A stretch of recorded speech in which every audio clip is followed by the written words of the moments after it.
In this second video, we're going to talk about the Coase Theorem. Well, by nature, individuals respond to cost and benefits.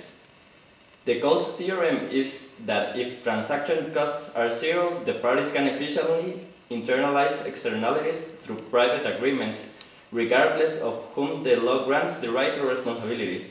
So in this case, the solution will be optimal from the social point of view. But Coase also says that if transaction costs are zero, but property rights are clearly defined, the parties can efficiently internalize externalities through private agreements, regardless of whom the law grants the right or responsibility. This second version incorporates the principle of legal certainty, which is a relevant factor.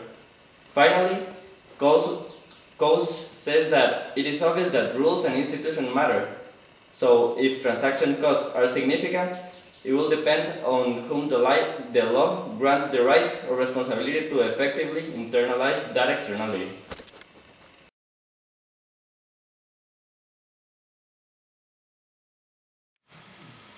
This is a simple numerical example of Coase Theorem. The story is that Amy borrowed a jar from John, and a few days after, John noticed that his jar was broken. John thought that if he sued her, she can deny the facts. So, if property rights are not clearly defined for the judge, the things could end up like this.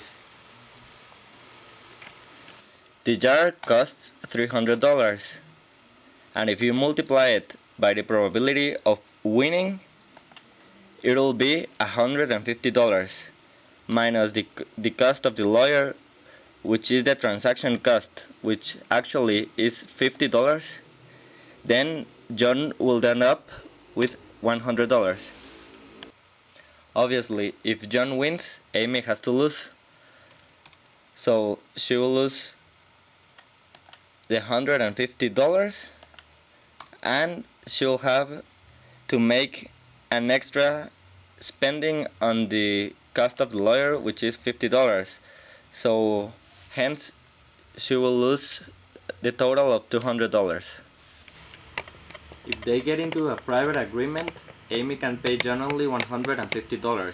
Therefore, if you notice, John would win an extra $50 and Amy will save up $50 as well.